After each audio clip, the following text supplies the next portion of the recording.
Hello everyone and welcome to Total War Through the Ages. If you have ever wondered what complete failure looks like, well, you're about to see it this episode. Yeah, spoiler alert, it does not go well.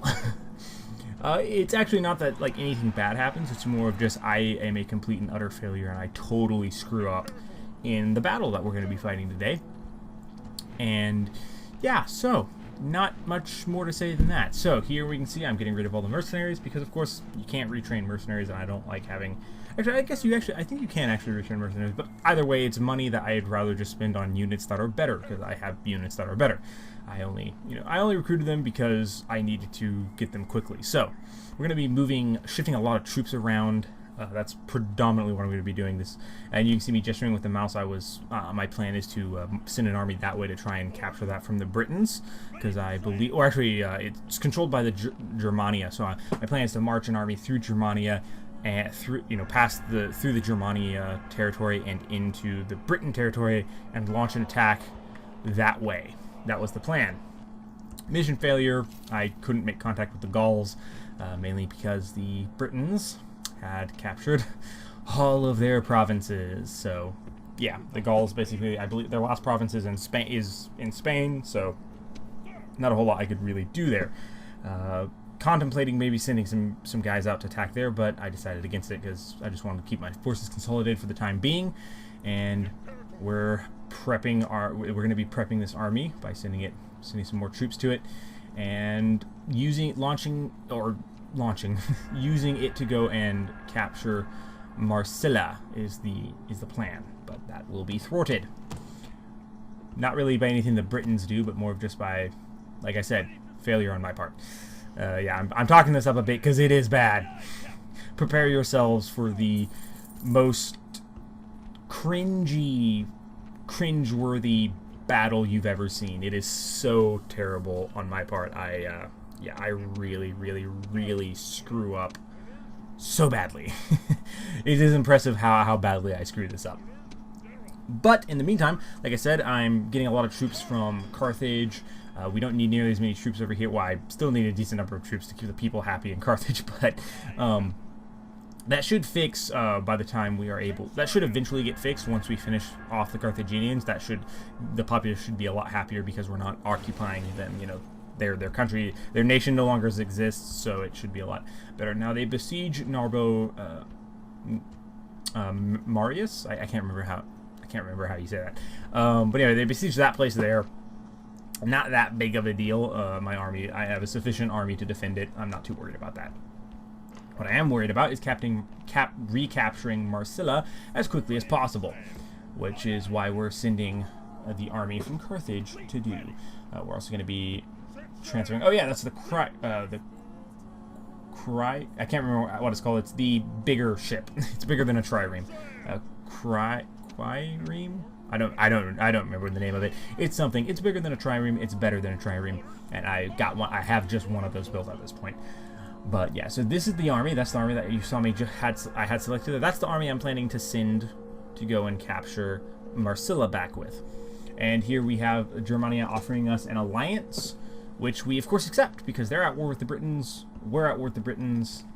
Actually, no, I'm sorry. I don't believe they're at war with the Britons actually. But yeah, so here's our army, our mighty conquering army that's gonna take back Marsilla. Nah, doesn't happen. So yeah, like I said, I'm talking this up. This is quite a bit of a preamble here. Carthaginians have an army, easy pickings here. I don't resolve this. But yeah, like I said, I'm kind of talking this up a bit, but that's because it's really bad. Really bad. So, and yeah, we're almost to the battle. Here we go. The Britons decide, you know what? Nope, they don't want us to besiege. They want to fight us on the open ground. I actually understand that. It makes a lot of sense for the Britons because they have chariots. So yeah, chariots are way better in the open field than they are in a siege. So I'm like, well, here we go. We're going to fight this battle. And guess what? We have Triarii. And of course, Triarii are going to be amazing against chariots, right? Right? Well, maybe not. So, first off, I'm going to mainly talk about what I should have done. So first off, as you're about to see with the way I start deploying, first mistake right off the bat, you guys will see right away. Okay, that's fine. What's this? I have units to get, wait, no, maybe I fix it. Do I fix it? Am I going to do the checkered pattern? Am I going to do the offset where it's like the zigzag checkerboard pattern? I don't really know what you would call it, but I usually just refer to it as the, you know, a line where the guys are offset. Okay, well, hey, this is looking promising. Nope. First screw up right there. I should have stuck to the offset pattern. It's what works the best. It works really well. It allows for a lot of maneuverability. It allows for you to move your, you know, reposition your guys very quickly, very efficiently. I should have stuck to that. I completely screwed myself over from the outset with this deployment because it was static. The main mistake I made is that I played this entire battle statically, and I basically never moved, and that was my downfall. I should have moved. I should have, you know, movement is key in most Total War games. But yeah, here you can get a final look at, more or less a final look at my deployment. And yeah, it's awful. It's terrible. This is why I thought this was a good idea. I have no idea. I don't know. I got in the mindset of thinking, okay, Triari going to be good against chariots. I'll be able to, you know, defend against them. But here's the thing. The AI is not as dumb as me. I am dumber than the AI because the AI doesn't send its chariots against my Triari because that's stupid. And the AI is not stupid. Well, I mean, it is, but I am the dumber of the between myself and the AI. I am the dumber of the two in this battle anyway, because the chariots go to the flanks where I don't have Triari, and their infantry attacks my Triari. So the whole idea of having my Triari is terrible. But what I should have done is I should have actually had my Triari deployed more or less how I had them, maybe a little bit closer, but basically had my Triari up front, and then I should have had my Princeps deployed. Sorry about that, I kind of bumped into the microphone. I should have had my Princeps deployed in the offset pattern behind them, and then I should have my archers deployed even farther back behind that. And another thing is I shouldn't have deployed in this like concave, like this reverse crescent, because what you will see this momentarily, they basically wrap around my flanks, and I allowed them to do that by having my flanks turned in like that. I should have just deployed in a straight across in a straight line, and that it would have worked so much better. So yeah, like you see there, I should have had my Princeps like back basically a unit's width behind my Triari, so my Triari guys would have eaten the charge. Princeps countercharge. That's what works. That's what I should have done. And the other thing you see here is I'm not moving my guys at all. Like I said, I played a very static game. Now, I do order these guys. Actually, I don't order them because they're on fire at will, so they're doing it. I should have ordered these guys to charge that unit. I should have had the unit a little bit in front of them, charge forward around the left of that Triari unit on my right, and kind of flanked around and got behind those guys, but I didn't. I bring up my reserve unit here on the left because they attacked primarily on my left side with most of their infantry. I should have charged. Well, actually, I think I did charge there, kind of. I should have charged. Like I said, again, big thing, I should not have had my flanks curved inward like this. Because it allowed the enemy to wrap around me. And once that first unit breaks, boom, units start routing left and right. Like, this is, my entire army routes very quickly. And I even killed the enemy general. I killed the enemy general and I still lost. See, that's how bad this deployment was. It was so awful. And yeah, and honestly, I kind of had this boogeyman in my mind of that, man, the Briton chariots are going to be terrible to fight against. They're not. Honestly, I haven't had any problems against the Briton chariots in my previous battles, but I'd never really fought them. There's only been like one unit of Briton chariots, and I'd been the one doing the attacking. So I, fought most of their army, and the AI didn't really use their chariots well when playing defensively in an open field battle.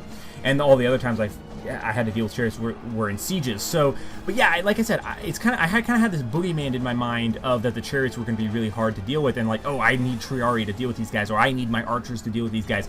Honestly, the chariots aren't that big of a problem, and they haven't been up until this point. They've never caused me that many problems. But as you can see here, I skipped forward a bit, as you saw. Pretty much my entire army's routing. I'm kind of like, okay, maybe I can do a desperate last stand here. Like, send these guys out. I'm not gonna win. At this point, I was very ticked off.